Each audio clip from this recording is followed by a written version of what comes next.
but yes, you get these societies, these cults, but then you also start seeing these figures appear. So these cults start having these particular gods that they support. But some of these gods, are very human in their form. You get things from Zalmoxis to Krishna to Romulus. They all have this thing about them. They're quite special as gods. And one day you'll find, as we hit the year 0, another myth appears that follows exactly the same kind of formula, but their god is called Jesus.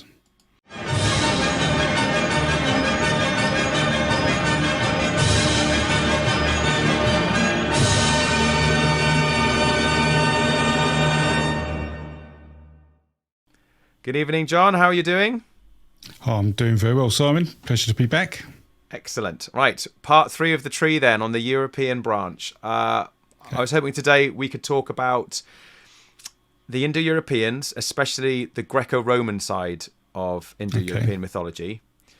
And if I just bring up the tree of religion so we can have a quick look at it. I wanted to focus on possibly a little bit of the Hittites, the old Hittites and then the neo-Hittites, and the Mycenaean branch and the Greco-Roman mystery cults. There's a lot more sort of interesting evolution of religion going on there, isn't there? Absolutely. So it's a lot of layering, obvious layering.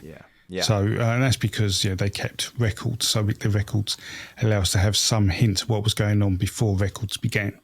Oh right. And okay. so we actually see there's a large dose of the Near Eastern myths going on first, and then overlaid by Indo-European myths. And so we get a nice mix there. And then we're not going to touch too much upon it today, but you've got these philosophies. You've got the Pythagoras, the Neoplatonism.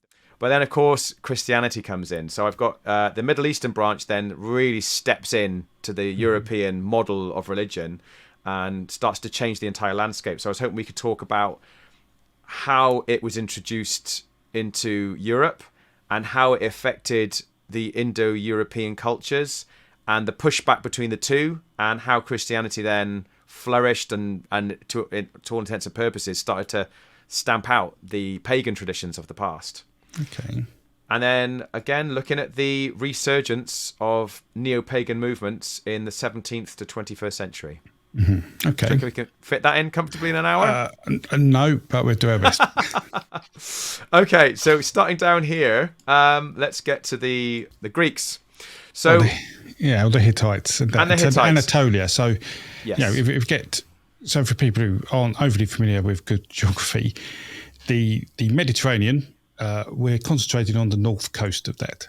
So to the far side, to the east, we have the Near East, and then over the north you go through Anatolia, and then into Greece, and then just next to Greece is Rome and alike. So we find that due to trade and the migration of farmers from the Near East, because farming started in the Near East, people from the Near East and their cultures and belief came along into Greece through Anatolia, and they leave their mark.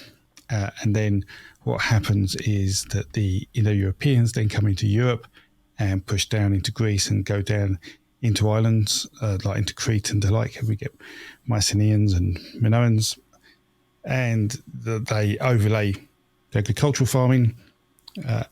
And then, when we get to Jesus, the Near East comes along again, in effect, and overlays the Indo-European. So that's the sandwich we're going to talk about today, but that is why it's important to talk about the countries between the Near East and Greece, so Anatolia, and the Hittites are probably one of the most well-known Indo-European cultures that is now lost to us. So they're a bit of a mystery. We have some writing from them and some of their myths, but they no longer exist, and they had their own branch of the language as well. Hittite creation myth is a definite evolution of the Near Eastern creation myth. So, which is the base, if we want to recap that is basically there are a couple of gods, a man and woman god. They have kids. The kids normally collaborate with the mum to kill the dad, have children, and the children then kill their dad and their mum, and the children have ancestral relationships and have babies. And you have a bit of that to create a divine hierarchy before the gods that are in charge come to fruition. And there's a little bit of castration going on with special sickles and the like, another great farming object. Just to check, that harkens back to like an agricultural myth rather than, Exactly, because it's from the Near Eastern farming. And we see that go from the Near East and Phoenicians through the Hittites and then into Greece. And because we're all pretty familiar with Zeus and Kronos being castrated, normally with a sickle and the like. So we just see that creation myth flow all the way through. And that is definitely agricultural. And that's how we end up with a Greek creation myth. And that creation myth also flows into Rome, where we had the Greco-Roman influence. But what is interesting in Rome, if we go all the other side, is that they have the myth of Romulus and Remus, which is the creation myth of Rome, which is the Indo-European creation myth. So Rome has the best of both worlds. They sort of lose the primitive definition of the creation myth of Rome and just have it as like a tale, where even though it's newer than the creation myth of the Near East. An interesting observation with this myth, with this recurring myth of the children devouring and overtaking the older generation, and it seems it sometimes it happens in two stages. So if I remember rightly, Kronos overthrew Uranus, and then Zeus overthrows Kronos. So there's, I don't know, is it the same with the Hittites? It is the same with the Hittites, isn't it? You have Alulu, or I can't remember his name. Yes, and Anu and Lulu, and Akamandu, which is very similar to the Phoenician myth and the myth of Danu, which is very close to where Sumer was. So Sumer, we know the creation myth, the Enuma Elish, and we see it change from the Enuma Elish, which is a very primitive form of creation myth, with two chaotic beings in a chaotic sea, and it turns into this more agricultural creation myth. So we actually see the evolution of the creation myth jump from chaotic waters, and in the beginning there was nothing to this period of all these beings fighting for a sort of a divine hierarchy and a divine right to rule. Now, this is what I find interesting about how myths they capture cycles. They seem to capture something not just of its time, but something that's timeless, that repeats itself. And it's interesting when you think about the 1960s, where there was a movement of the younger generation wanted to do away with the old traditional model of the sort of 20th century nuclear family thinking, and they wanted peace and love, and they wanted to stop the wars, and they wanted everybody to get on with each other. And they said, we're not happy with this patriarchal system. So there was the younger generation pushing and fighting against the establishment, the patriarchal hierarchy. And now that then dies down, and then you suddenly see it happening again today. You've got this huge pushback of people saying we're sick of this hierarchical, patriarchal sort of traditional model. We want to do away with it. We want to smash it down. And you can see that it's, even in our myths, we have stories of the younger generations coming in saying, right, we're taking down the older generation and we're bringing in new blood. And then they become the new blood. And then as they then rise the ranks and become the hierarchy eventually, the younger generation below them comes in and goes, we're going to take you down. We're sick of you. We want to change this. But the weird thing about today is it seems to be happening at an accelerated rate. It just seems to be... social media is definitely... increase that, but what you find is those who shout the loudest get heard more, but it doesn't necessarily mean that's the view of the majority. That's a sort of different argument, but that's what's happening today. Why it feels like it's quicker and happening more, but when it doesn't actually happen quickly or more, it's just because people are shouting out about it a lot more. So Joseph Campbell and Carl Jung talk about these as archetypes. They say that we play this out. It's just a typical thing that when the younger generation come in, I can remember, you don't want to be like the older generation. You want to be cool. You want to wear your cap backwards, and you want to listen to rap music, and you don't want to listen to their music, and you're trying to find your own way, and you don't want to be an old fogey. So there's this sense of creating something new, a new era, a new utopia for our generation. Look at Egypt. Egypt was very stable. I mean, it did have the odd change happening, but generally, 2,000 or 3,000 years worth of Egyptian history was pretty consistent in terms of pharaohs and that. Yeah, maybe it's just us. Maybe it's just an Indo-European thing. Maybe we just like to keep smashing things down and starting all over again. I don't know. Oh, well, only since we were Indo-Europeans, yes. Before then, we weren't. Yeah, before then, we were farmers, and wanderers and nomads. Well, we settled down before we started farming. And so things like Göbekli Tepe were built without permanent residents. by hunter-gatherers. Right, yeah. So we were starting to build these monuments, but only going there occasionally. So maybe in the hot seasons when it was nice, let's go there, let's get some big rocks and erect them. Now it's getting cold again, let's go back further down south. But then you ask yourself, why are there loads of carvings of animals we are afraid of and protective of? So it's mainly wolves. I'm so glad you brought that up. I was listening to your discussion about why we put animals up that we're afraid of, that are alpha predators. And I thought to myself, again, this is going back to how some cultures revere alpha predators, because they say this person is like the lion. This is a lion-hearted man, and I want to embrace that spirit. So you create that. The lion man of Hollenstein's dad. Hollenstein. Hollenstein's dad. Yeah. So I was thinking, is it possible that those statuettes... I mean, I'll get a picture up now, but you can see there's a little tiny lion-like figure there, a wildcat of some kind. Is it possible that they were actually saying, these aren't things we're afraid of, these are things we want to embody, these represent certain clans? This could be the clan of the bear, the clan of the lion, the clan of... Is it something they actually were saying... These spirit animals are important to our tribe. So like in the Aboriginal Australians, you'd have the people of the kangaroo and the people of the wildcats and so on. Maybe it wasn't, maybe they were just saying this embraces a spirit of the people. Yes, is the answer to all of those things. It could be any of those. We don't know, do we? Don't know. But yeah, I've thought that, is it a way of, rather than protecting ourselves from them, is it a way of saying, oh, we revere you, as you say? It's a bit like cave paintings of the animals. I always used to think they're cave paintings of animals that we admire. So are we trying to be part in their spirit, or are we trying to absorb their powers by painting them? And is that what they're doing? Are we trying to absorb the powers of these alpha predators by carving them?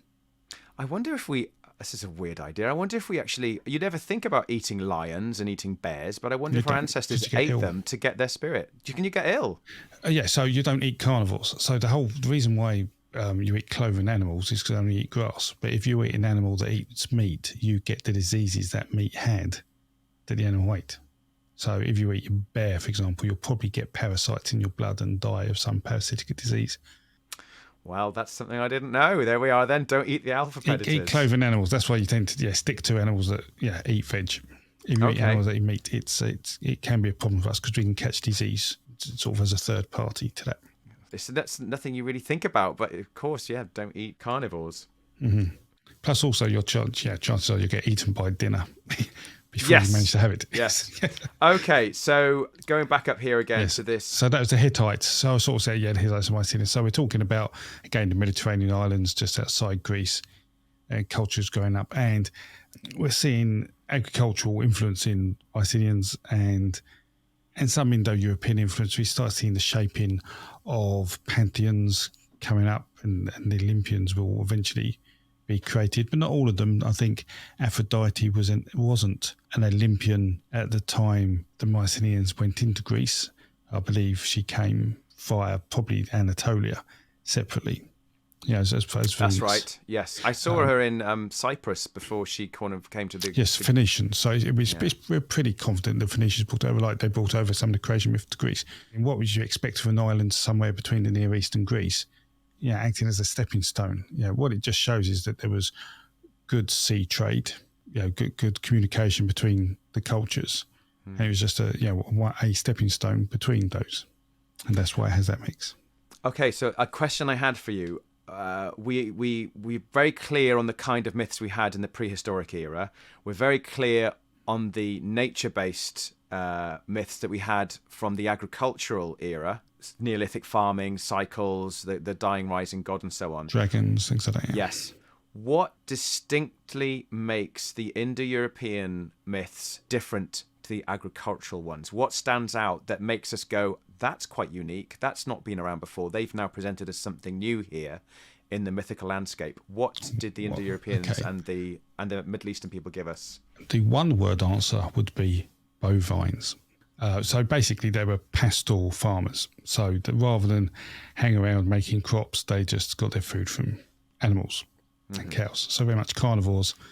And the other thing in terms of the creation myth changes a bit. So the creation myth isn't this hierarchical ancestral murderous story.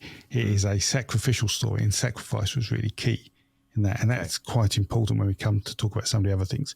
So 2 primordial beings are born, and one sacrifices the other and creates the world and people from that. And so the world and people must sacrifice in their lives in order to feed, give back energy and materials back into the world. If we expect the world to then grow more people and more animals and whatever. And that process of sacrifice, in effect, giving and taking, which is very much the fundamentals of Greek philosophy, is based on that, is all to do with the sacrifice. So sacrifice and cows particularly, and the importance of them. And in fact, the sacrifice went for including humans, because Yimo was considered a human shape. So you'd sacrifice a human at a particular time of year to give back to the world, but you'd also sacrifice a cow. But that slowly to just being a cow to eventually being a horse or a goat or a chicken, and then eventually just saying a prayer at a meal table. So when you sit down for dinner with your family, you're actually reenacting a human sacrifice. Were the agricultural farmers also sacrificing? Yes, I think they were, but I think it was less pronounced and less human sacrifice for certainly for giving. So the Indo-Europeans gave us human sacrifice. Well, no. So Indo-Europeans gave human sacrifice to replenish the world. Mm-hmm. Other people gave us human sacrifice to appease the gods. Right. Okay. That's a good distinction. Okay.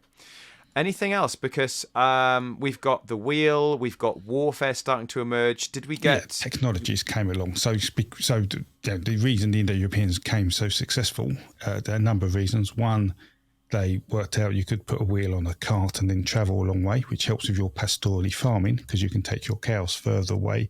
So have a bigger landscape, which means you expand quickly. It means when you hit war, it's better. Because as far as they learned how to ride horses earlier on, so they could then put horses on carts to travel further with more equipment, as well as ride into battle.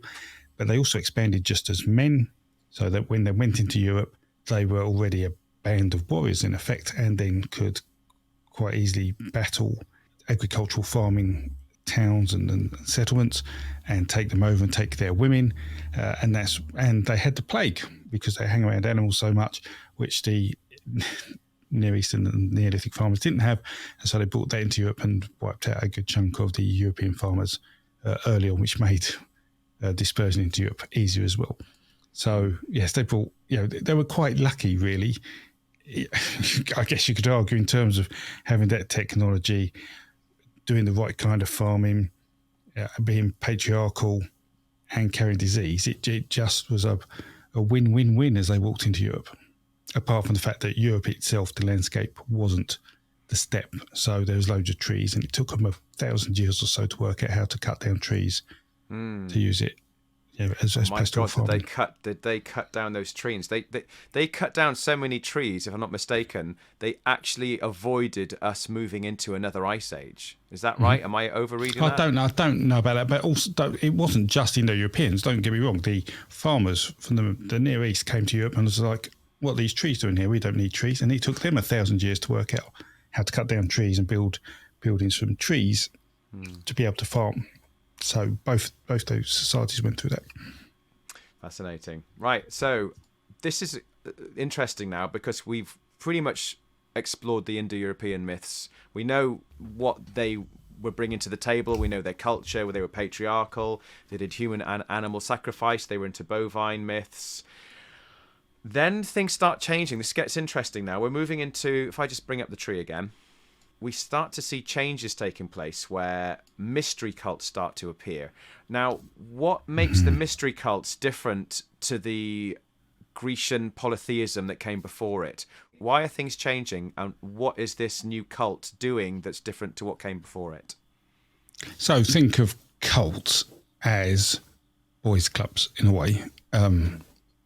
So there were cults like bear cults and wolf cults, where you associated with particular animals, you went hunting for them, and it was very masculine dominated and linked to warriors. But I guess be part of a secret society. Secret societies work.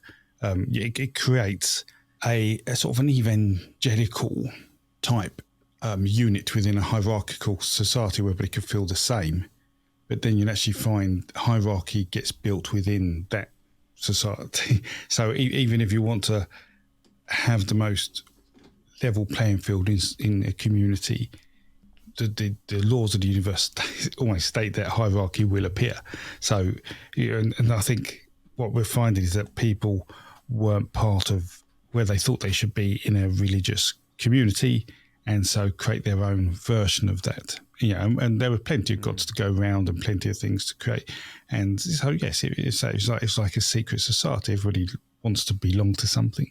So I think it was just a combination of us starting to understand that's what we wanted, alongside having a plethora of gods, a god of anything you wanted, in effect, to be part of that. It's interesting because when we get to this branch now going up from the Greco-Roman mystery cults, you start to see Mithraism from the Middle East being transported over. Yep. And that becomes a cult. That again, you've got men joining that one. There's an Isis cult, isn't there? There's a lot of people start to worship Isis. Yep. Yeah. Is that men and women worshipping that, or is it more women worshipping I don't know the specifics of that. Certainly, there's a lot of this has to do with Roman soldiers as well, and being spread about and being migrated around. So they go to other societies and see other religions and cultures and take some great ideas and bring them back, and you get this diffusion of ideas and the creation of this. So the Mithras of Persia isn't quite the same as the Mithras you see in the temples you see in the Roman Empire. They're not quite the same. So yeah, they get shaped, and that's all that's happening is people are creating religion in in their own image as they want, in a way they want to give them whatever it is they want. It seems to be becoming more common in the Iron Age. It just seems to be you've suddenly got the Greco-Roman cults, you've got the Mithraism, Zoroastrianism starts to come into play a bit that's as the well. Roman Empire. I mean, it's all correlated with the size of the Roman Empire and how it's spreading and where it's spreading to. You're getting all these ideas, all this trade going on, all these people interacting. You're getting Scandinavian warriors being recruited into the Roman Empire army and then going off to the Middle East. What's with the secrecy? Why are they? Because you can argue now, a lot of people who are into their conspiracy theories and their sort of secret societies, a lot of it seems to start coming from this era.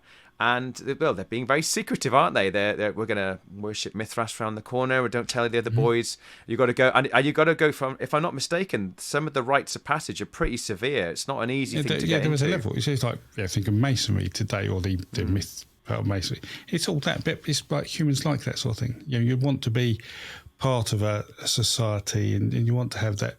It makes you feel special. Society then wasn't like it is today, so that things may have been a bit boring most of the time. So you may have more desire to belong to something that is more interesting, I guess. There'll be a number of reasons for it. They were taking psychotropics, weren't they, John, if I'm not mistaken? There is something to be said that could be the case. We certainly see the Orphic hymns hinting of that, certainly within the Roman things. But yes, you get these societies, these cults, but then you also start seeing these figures appear. So these cults start having these particular gods that they support. But some of these gods, are very human in their form. You get things from Zalmoxis to Krishna to Romulus. They all have this thing about them. They're quite special as gods. And one day you'll find, as we hit the year 0, another myth appears that follows exactly the same kind of formula, but their god is called Jesus. So let's talk more about that. There's this tiny little cult appearing just here, Christianity, 1st century Common Era. There it is. And let's tell this story from a historical point of view. Did Jesus exist historically based on texts and archaeological discoveries? What do we have to show us that Jesus and his cult emerged at that time? Right. That is a loaded question. Okay, so it depends. So even Christians can't agree with what goes on here, so let alone a mythologist or two we're going to upset a significant portion of any Christians watching. Without doubt, certainly some of the texts from people like Josephus, which are often quoted as being the first literal evidence of Jesus, are considered forgeries, i.e. it's considered that as they've been rewritten, text has been added to say, oh, and Jesus was here too, sort of thing, when he wasn't. Okay. You see, so the earliest writings we really have of someone called Jesus are from Paul. So there's letters from Paul in the Bible. Unfortunately, many of those letters are as well forgeries. They aren't written by Paul, and yet they're in the Bible as being written by Paul. So you've got to ask, the church knows this, so why are they persisting with that? It seems odd if they're all for the truth. And then even the Gospels, even on the best academic consensus, the estimates are the earliest Gospels written maybe 60, maybe 70 CE. So 35 years after the death of Jesus. So literally a whole generation, if not a generation or two after Jesus. So do you trust the information that has been passed down for that to be written? And so there's all, we can talk about how myths have created, myths can be created in a matter of days, let alone months or years or generations. And so some people have worked on this, and you get mythicists who say that Jesus is a myth, and many of those are supported by people like Richard Carrier, and he's written a book, The Historicity of Jesus, and I think he gives Jesus a 30% chance or so of being real, based on all the evidence. 30%. What do you give the chances of Jesus being real? There was probably people who we would translate their name as Jesus wandering around in the Near East saying they had something to do with a god, but none of them did any of the things that are in the Bible in terms of walking on water, feed 5,000, things like that. That is all myth. And certainly the Jesus who was the Son of God, I do not believe existed. Did the Greeks believe that Zeus and Poseidon and Demeter were real? Or did they believe that they were expressions of nature that had almost human-like personalities, but they recognized that when the storm came, that it wasn't an actual literal god, but it was something that seemed to have a personality, that they were able to say there's something mystical here, something living within the storm. Yes. Is that how they saw a god? More like that, yeah. So very few people thought you went to the top of Mount Olympus, you would find the gods. Okay, they didn't. Right. Most people didn't think that, but no one really said it, because if you said it, you'd be in big trouble. And we see that happening. That's well documented. So it's like, what is belief? What is belief in a deity or God? No, I doubt if there are any Christians who really believe that what happened in the Old Testament of the Bible really happened. They believe it fiction, yet they still believe in Jesus and God. Yeah, half the book they use, they agree isn't real. It's worth mentioning as well that if you're a myth making in the turn of the 1st century, you don't think you're making fiction. You think you're divining something sacred and meaningful and poetic. Everybody believed it to be the case. Absolutely. So could we argue that the people who were writing about Jesus were, for whatever reason, just like Muhammad would do hundreds of years later, they felt like they were divining something deeply insightful and profound, that they were channeling, they were just looking at things differently. I mean, like I said, we've got some philosophical movements, and we've got all these new schools of mystery cults and so on. There's a whole religious sort of melting pot right now. Okay, and that's a really good point. So you have these mystery cults, you have the rise of the mystery cult leader who can die and rise again, and who does other things, like could be considered a son of a god, and then you have these people writing the Gospels who happen to be Greek, who studied or certainly studied from Greek literature, the classics, so are very familiar with all the myths, things like the Odyssey and the Iliad and the like, and they're being told, or they may think themselves, I've got to write a story about this god. What will I do? If they've been influenced by mystery cults and Greek literature, you'll end up with something very similar to what we now call today the New Testament. Which, there are, people do say there are parts in it that analogue very well Greek literature, Greek classics, and that's no surprise, because many of the people writing this were, say, Greek was taught and spoken, all across Europe and down to the Near East, because of the Roman army expanding and taking that language with them. So, you get influenced by what you read if you write. So again, I think that they are creating a new myth, and just to reiterate this for people who think myth is fiction, to our ancestors, myths were sacred stories. It was something they were seeing in. There's a truth in them. Yes, there's always an underlying truth. Yeah. Yeah. So whether Jesus existed or not, just like I'm saying, Thor and Zeus didn't exist to our ancestors the way we might think of it in a Marvel movie today. But they may have said, we can see a story, we can see something special about the nature of reality, and we want to tell it differently. It's like Joseph Campbell, when he introduces the hero with 1,000 faces, and I can't remember when he brought it out, whether it was the 1950s or 1960s, but when people like George Lucas got hold of that, and they suddenly were like, yeah, this is a new way of telling a story, and it changed the entire cinematic experience, because all of a sudden Star Wars comes along. When I was a kid, I saw a movie called Krull, and that film made me want to be a filmmaker and storyteller. That it got me.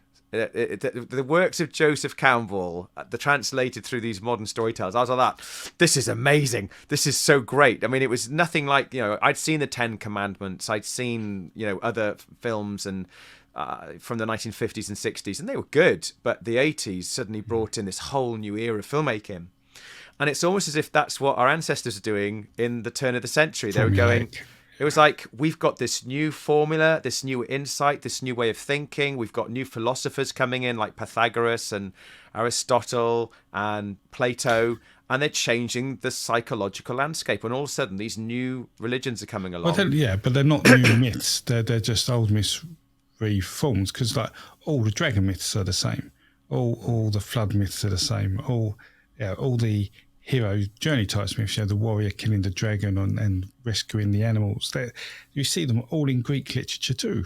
But do you see it in Christianity? Christianity seems to have elements, but that seems to fall away. It did a lot of reflexing, without a doubt, within that myth. But and they talk about the esoteric level of the New Testament that you'll only understand if you really are part of it and can talk with God, so to speak. You can see more to it than what's written on the page, literally. It's just a man-made book. So, it's some of the stories are stories that would have been told and just repurposed. Some are taken from existing stories, and some will be new. Some may be based on sort of truths that may have happened interweaved with myth and folktale. Well, it's like you said, Jesus, you can't imagine a man actually walking on water, touching somebody who was blind and allowing them to see, exactly, and dying and rising again. It's I don't suppose that the people who wrote these myths thought that. I think they saw something. They may have said, I can see that death does not end in death, that you continue to live, and I will personify that with Jesus, and I will turn Jesus into an archetypal character to carry this concept of life after death. And I want everybody to know that when you die, you do not die, and you can. And of course, then this is another important part, isn't it, of the Middle Eastern myths, is they brought a lot of morality into their stories, didn't they? Well, that was the Persians. So the Persians brought in morality, the choice, and a bit of Egyptian as well, but mainly Persians. But what you get with Christianity is you see it change, and you see it become, in effect, almost sell its soul to become a popular religion. It stops the need to be circumcised to be part of the religion. That's a really popular decision. More people want to join. It then says, women can join as well. Very popular decision. Children can join. Very popular decision. You don't have to go to the temple and worship like you do as a Jew. Very popular decision. In fact, it can spread easy because you don't need a temple wherever it spreads. You can just meet somewhere and hold a service, a religious sort of ritual. So, it tried to become the most popular religion it could come, and it's big selling point is the moment you're about to die, you can actually say, please forgive me, and then you'll be forgiven and you can go to heaven. And what a bargain that is. How that God just took so long to turn up. Didn't, I mean, again, I need to talk with the experts about this. It's not my field. But didn't Christianity back then say you have to live a good life? You have to understand what is good and what is bad and what is evil, and you have to know this in your heart and act and live a good life to these values and principles so that you avoid going to hell. So this is it Zoroastrianism that first brought this? Yeah, there's a lot of good. Yeah, Zoroastrianism was one of those spiritual ones which then influenced. Could you tell us a little bit about Zoroastrianism? So Zoroastrianism, yeah, that's a reflex. Can I just add, we still got Indo-European in here, haven't we?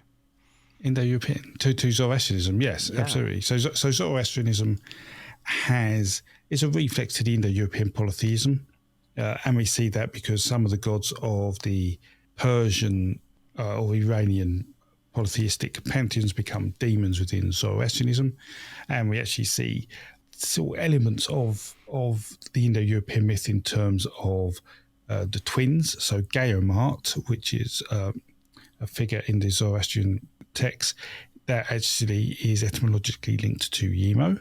So Gaomart goes to Gaomartan, and Gao then goes to Yemo, which is the Latin for twin. So we see that in there, and then we see something called Zanara, the spirit of Zanara, the flight of Zanara. I think it's actually in Yas 19, I think it is, where rather than your body physically makes you a king because you hold parts of the commoner and the warrior and the sovereign in you, and to be a king you have all those parts. Well, in the Iranian myths, it turned in Zoroastrianism turned into a spirit of Zanara, and that could leave your body at any point if you were bad. And so we start seeing this transition, as you're saying, into decision making. And then what we also had is the myth of when you died and journey into the underworld. They introduced the Sinvat Bridge, which allows you to cross the river, and the Sinvat Bridge eventually decides if you've been good or not, and will drop you in the water if you've been bad. And then that in effect evolves. You see that evolve into the Hindu religion. So that's becomes a very more peaceful and spiritual religion from based to the old Indo-European religions. And we see, the cow. When I'm talking about the bovine being Indo-European, the cow becomes sacred in the Hindu myths. But you also see this judgment go down to actually, if you die and you've been a good person, but the people preparing your body have been bad, then you still don't go to heaven. you will go to hell. So yeah, we do see that all flow through. And because that came from Persia and Zoroastrianism, when Cyrus the Great then conquers the Near East, the Jews once again lose the chance of their promised land, and they get taken over by the Persians. And like any cultures, if one's taken over by another and they see this successful culture have these gods and this judgment, they might think, oh yeah, that's a good idea. Our God should have that judgment. That must be what it is that we're missing. And they take that, and that's how the basis of hell is said to be formed. And that's why hell isn't really mentioned in the Bible in the Old Testament early on. It gets it's more of a later. Yeah, that's right. I was very aware of that. That they'd had something called Gehenna, which wasn't even really a hell. It was a place where there was fire. Yeah, exactly. And it's, and there's some really good books about how that evolved. But that's the influence there. And so you say, so Zoroastrianism eventually died a death through all the changes of Islam coming in. But yeah, so that's it. But it was very influential. I've got Zoroastrianism affecting Judaism, but then Judaism, eventually Christianity arising from that. Yeah. Well, it certainly influences the rise of Christianity, yeah. And it was a sect, actually. I lied. Yeah, Christianity could be considered a Jewish sect for the first. Almost like a mystery cult. Years.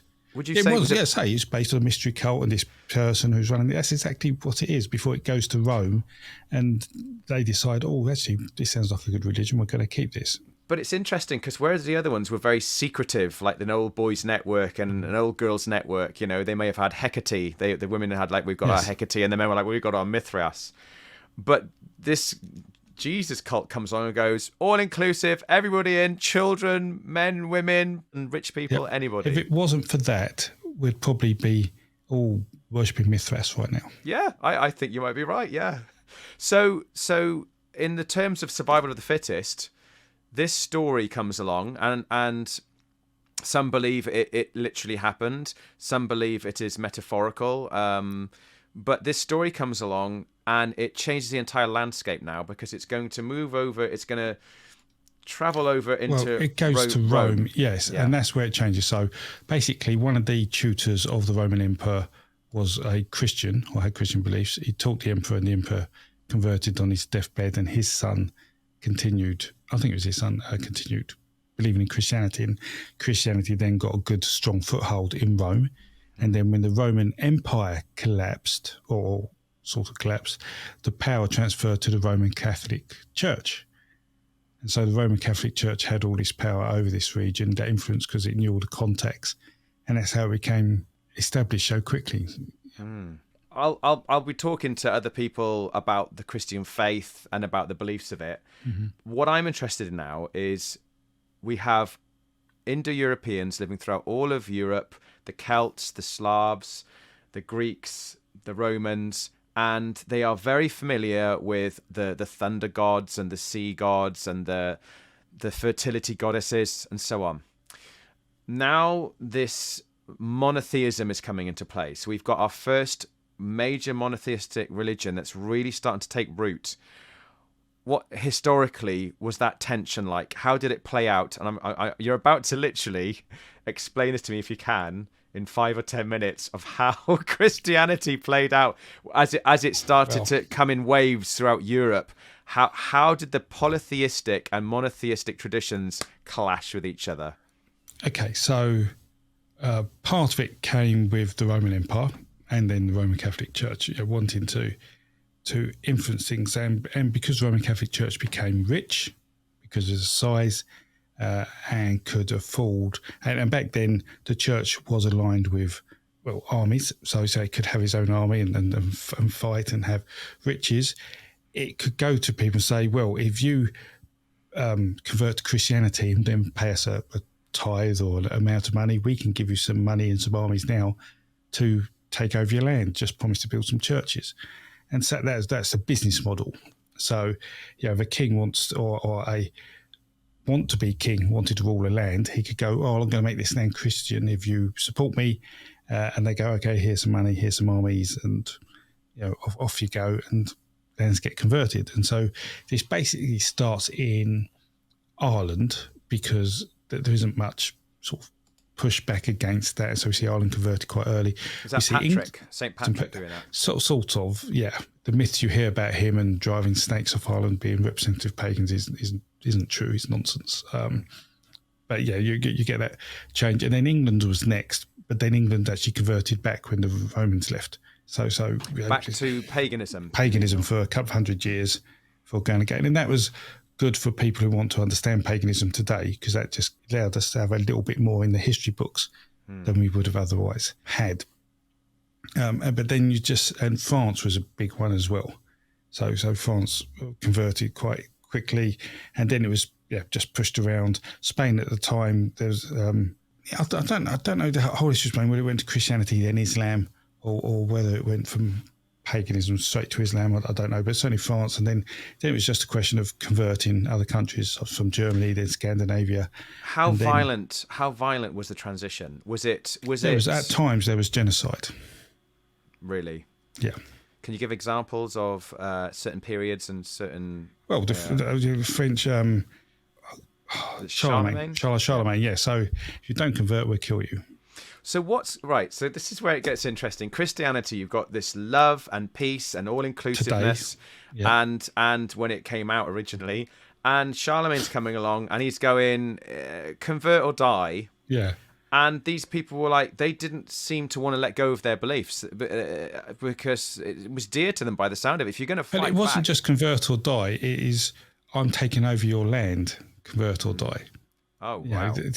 So the King of Norway probably held at first, but they had to convert to Christianity to get the money and the supplies. And they know if they had churches, then the church would give them money. They keep running church, and there's this. You belong to a big boys club on the world stage. There was a change in politics which has happened. So when the Roman Empire deceased, let's say the Roman Catholic Church had a lot of power, and that's what really happened. You belong to a big boys club of countries, and that's all it is. It's politics and money that made Christian faith spread. And we've got kings who are Christian kings. Charlemagne was a Christian king, is that right?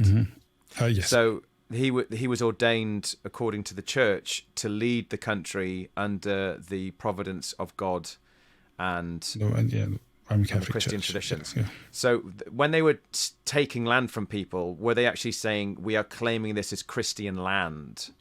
We want Well, this I don't know the exact premise of it.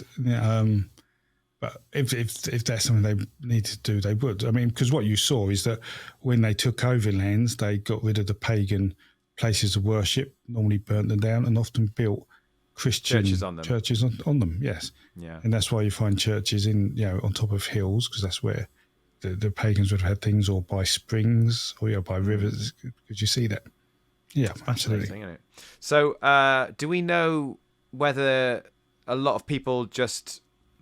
I mean, it sounds violent, it sounds aggressive, but was it also another side of it that was just a gentle assimilation that took a period over decades and centuries? Some of it was. So you see that, and you certainly see that in the Balkans and Slavic, where I'm sure there was a lot of war and battle, but you see that they don't have myth so much. So Christianity didn't take over their land quite so early on, and then things weren't so well documented.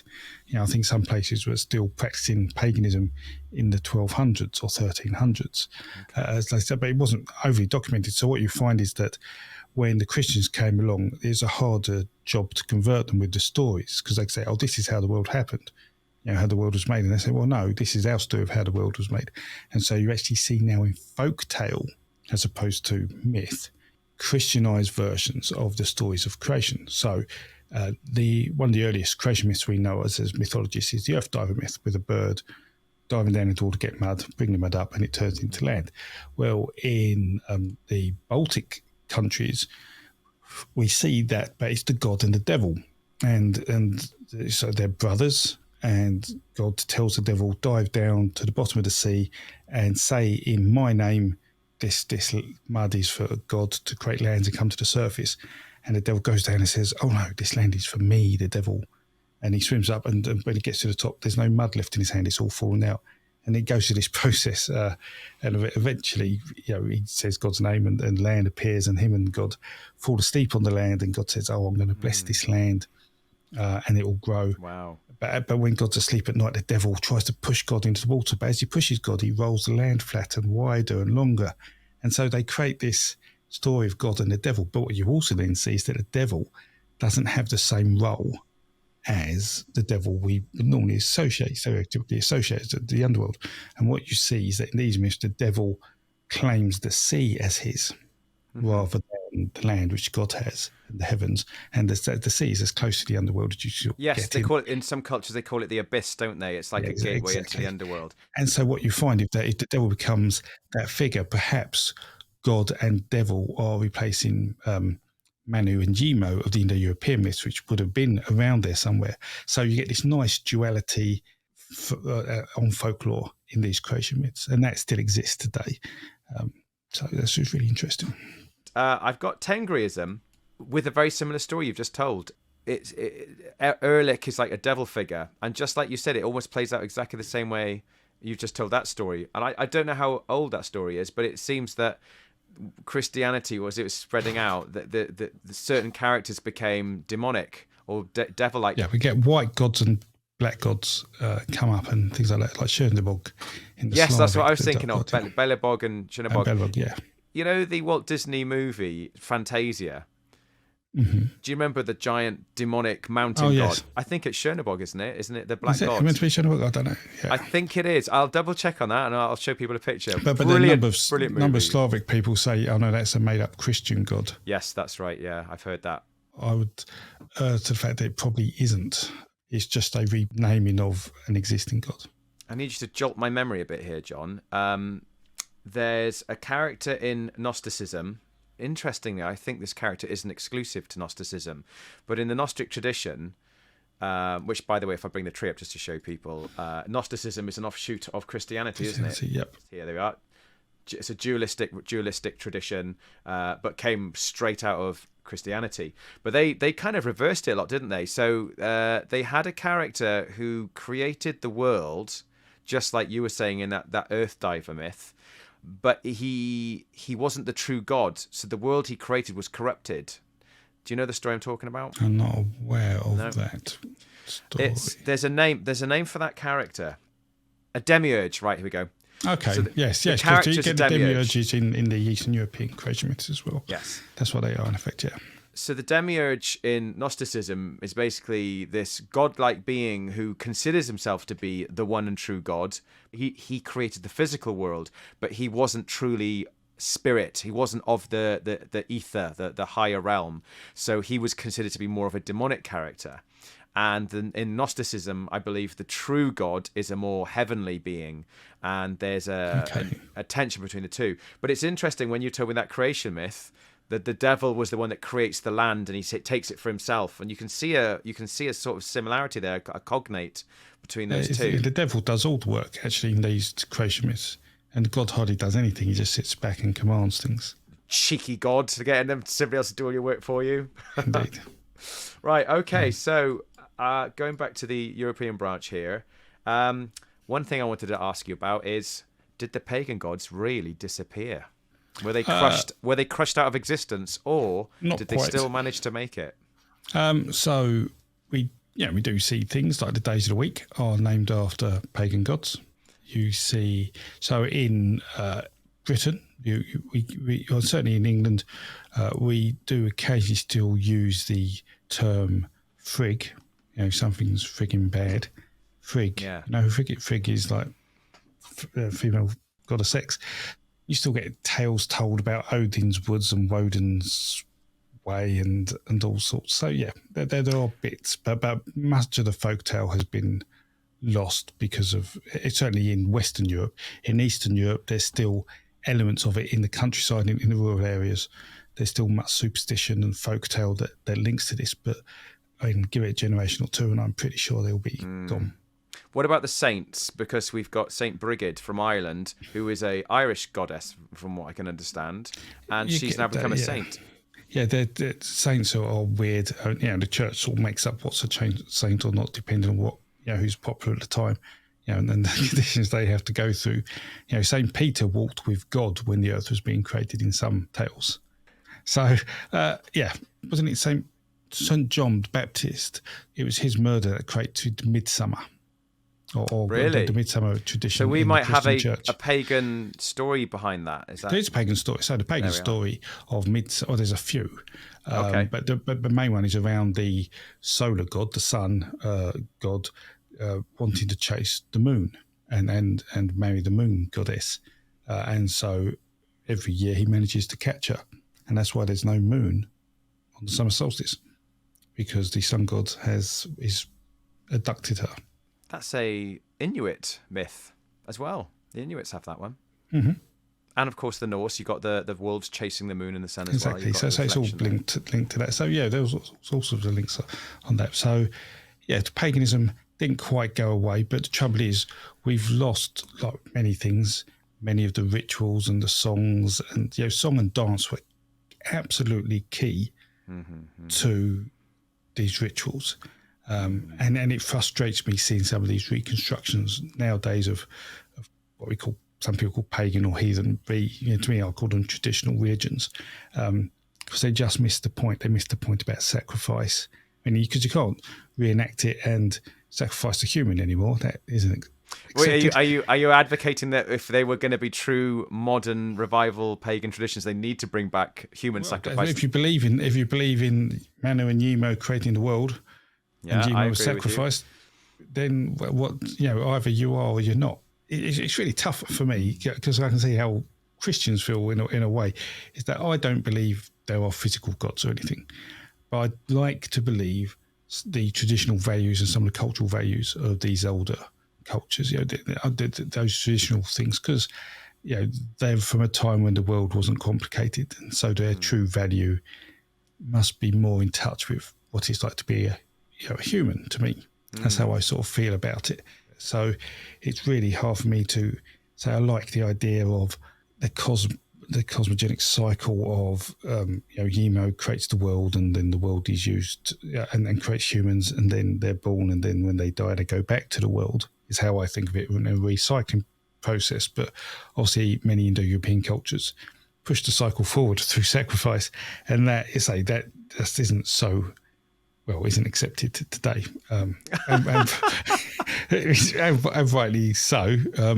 If that's the case, that means I could never really believe those cultural origins or not. It's odd, so it's a dilemma. But as I said in my last video about the religious belief, where it came from, gods are man-made, religion is man-made. It's a response to emotional need.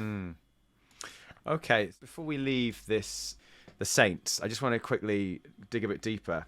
Do you think that there was almost a bargaining going on, where some of the pagans who were determined not to let go of their gods said, look, I can see this taking place in Ireland and possibly some of the British gods and maybe the Norse gods. They were like, look, you can't take this away. This is the DNA of our culture. If you take this away, you're going to kill the spirit of our people and our traditions. So you've got to give us Bridget, and you've got to give us other characters. I mean, I'd love to know more about what kind of gods may have managed to sustain themselves. See that in the Near East, the Middle East, and Persia. That's quite big, close to the heart of Christianity. But it almost certainly still happened in Europe to a degree. Let's move on to the resurgence. You've already touched on this a little bit. So we've Christianity, to all intents and purposes, using aggression or just general assimilation, buying up land and just pushing into Europe, took over the entire landscape. Destroying other cultures, destroying their assets, hiding them, burning them. Yep. Yes, and I get the sense. And I imagine now if we were taken over by, and I'm going to create a culture, we'll call them the baggers. I'm just making a name up. And the baggers come here, they've got a religion, and they start saying, we're going to do away with all your traditions and your values, and you're going to start doing our new bagger religion. I think everybody would like, no way, we'll all fight. And I can imagine there probably was a lot of bloodshed and warfare trying to stop Christianity taking our traditions. I'd like to think that when the pagan traditions were burnt away, there were still embers, and those embers are what's left today in some of the books we have: the Greek epics, the Norse sagas, the Celtic cycles, the Eddas, and so on. That there's enough there that you could just, which is what I think these traditions are doing today. So we're going to the top of the tree now, and we're looking at Asatru, heathenry, Rodnovery, Romuva, Wicca, and so on. They I'd like to think that they managed to get hold of folklore and folk tales, and maybe there was somebody in the mountains who'd kept the traditions alive that Christianity hadn't quite got there. I'd like to believe that, but do you think ultimately there is much left of the pagan traditions to rekindle those ashes and bring a pagan tradition back to life? Do you think it's been achieved? No. All ritual behaviour performed now by those organisations you've referred to have been man-made, made up literally in the last 50 years or so. And they haven't changed much in those 50 years, and yet we've discovered an awful lot in those 50 years. So if you wanted to be an historically accurate recreation, no, they're far from it. But that isn't what religion has to be. I mean, religion doesn't have to be done in a temple. It just has to be done on sacred ground, and you decide what ground is sacred through whatever means you want. You decide what rituals are necessary through what means you want. So, yes, they have every right to be, to call themselves whatever they want to call themselves. However, I do not believe any of them are performing historically accurate rituals. And we can, although we joked about it, we can go back to sacrifice. If you're not sacrificing, then you really aren't doing things the Indo-European way. Well, you could argue that myths change, religions change all the time. I mean, like we were looking at earlier on the tree, when I was pointing out that we had Indo-European myths in Greece, and then all of a sudden these mystery cults start to appear, and then philosophical religions start to evolve. So they were just changing before even Christianity came along. There were these incredible insights. I mean, look, the philosophical schools of thoughts that came from Pythagoras and Aristotle. Yep. They're Indo-European influenced from ritual behaviour of sacrifice. And much of the great education that we have today in terms of philosophy and psychology and history and so on, it comes from the logic, the way in which you think from these traditions. So they're still with us. We still got these things alive. They still made it. Didn't the Islamic Empire actually save some of the literature and books from the pagan traditions that were recorded in ancient Rome and ancient Greece and preserve them in the Middle East for us?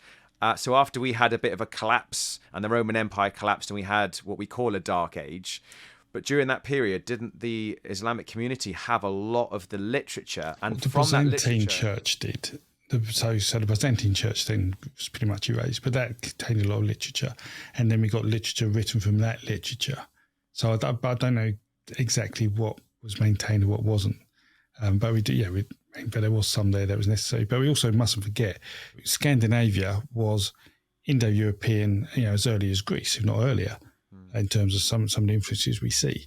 Yet they didn't change like Greece did. And so what's the influence then? The influence is the continual migration into Greece and trade routes from the Phoenicians and the Mediterranean and all that constant influence. So that's why Greece is a real hard culture to fathom out exactly where the influences are coming from. And of course, you've got Egyptian influences coming along. They're going into Greece as well. Greece wanted to be Egypt, and the Greeks were running Egypt to some degree, towards the end of its sort of major empire days.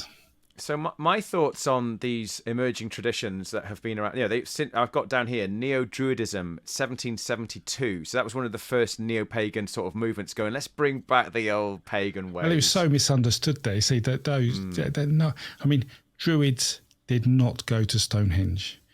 Arthur Pendragon, or whatever he wants to call his name, goes to Stonehenge in a Druid's outfit.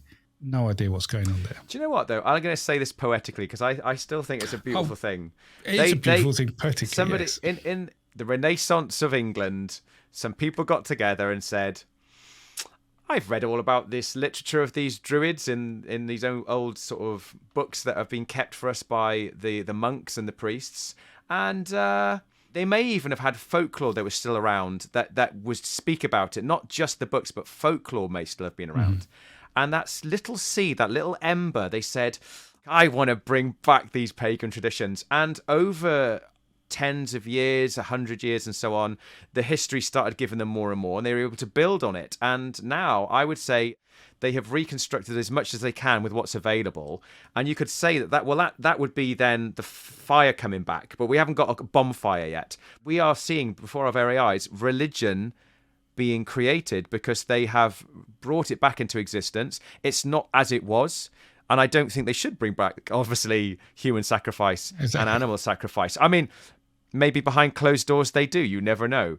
But my thinking is they can look upon modern sensibilities, modern insights, and then look on ancient traditions. And I think they can. I mean, they are registered religions. They are new, emerging, flourishing religions. There's more people joining them now. Year by year, more people are actually converting from Christianity to the pagan ways. I'm not saying in massive amounts, but it is increasing. Mm-hmm. People are looking for something new. I think people are still looking for meaning. People still want purpose. People still want a sense of identity that's deeper than just a capitalist, democratic sort of identity. They want something deeper. And I think these people are turning towards these traditions. And I think they're finding something in there that's nurturing and giving them a sense of this fits. I feel more connected to nature. I feel more connected to I feel like I've got more agency in the world from the rituals and the magic that comes from this. Yes, exactly. The ritual is where it is. The ritual behaviours of the church are quite dull. The ritual behaviours, if you go to any pagans or the heathens, tend to be far more interactive and more communal, and so you do feel more part of it. So you would call the neo-pagan movements new religions, not necessarily old religions, because as much as they might want that, you're suggesting there's just not enough there to reconstruct it accurately. There isn't enough there to reconstruct it accurately, but there's enough there to reconstruct it in a far better way than they have done. Because I know these. I know people who are founded some of those organisations, and I know how they wrote their hymn books, so to speak. And I have chats with them, and I know more than they do about some of these cultures. And that's interesting. So do people come to you asking, John, I'm recreating a religion. Could you help me to not quite. No, that isn't quite how it happened. We were just friends in similar circles, and they and I never realised he did this until probably a couple of years ago. And I said, I'm really interested to see how that religion works and what they're saying, because I just don't get it. I don't. And he just said, oh, well, these are all the things I wrote for them. It's like, what? And so incredible. But I say most of that information is based on 50-year-old information, which is now so out of date, in terms of translations and other things we have found. So the religions will only get better with time, the reconstructions. So Atatürk is probably the closest to the traditional religion as you can get at the moment, I would say. Okay. But there's still a way to go there. But I mean, I'm sure they're following your channel because you're able to give them so many insights to sort of try and reconstruct it. So although you're not a religious person, are you? But it's funny to think that people might be drawing on your material to help them to reconstruct their religion. And they should, and I'm quite happy to help them and talk to them about that. And and because as I say, I get it. I get what they're trying to do, and I believe in much of that. Yeah. So that's fine. But I obviously do upset them. I accept Abrahamic faith people, I accept upset pagans and heathens, but all I can do is tell the truth. Yeah, that's fine. An academia, as you understand it. As I understand it. Yeah. Well, I'd say it's academic truth. Majority consensus academic truth. Okay. What's the difference between academic truth and theological truth? They're very different. So a theologian's view on the Bible is very different to a biblical scholar's view on the Bible. By academic I mean there is some repeatable method in the decisions I am saying about texts. If you use these rules in this text, you'll come to the same answer.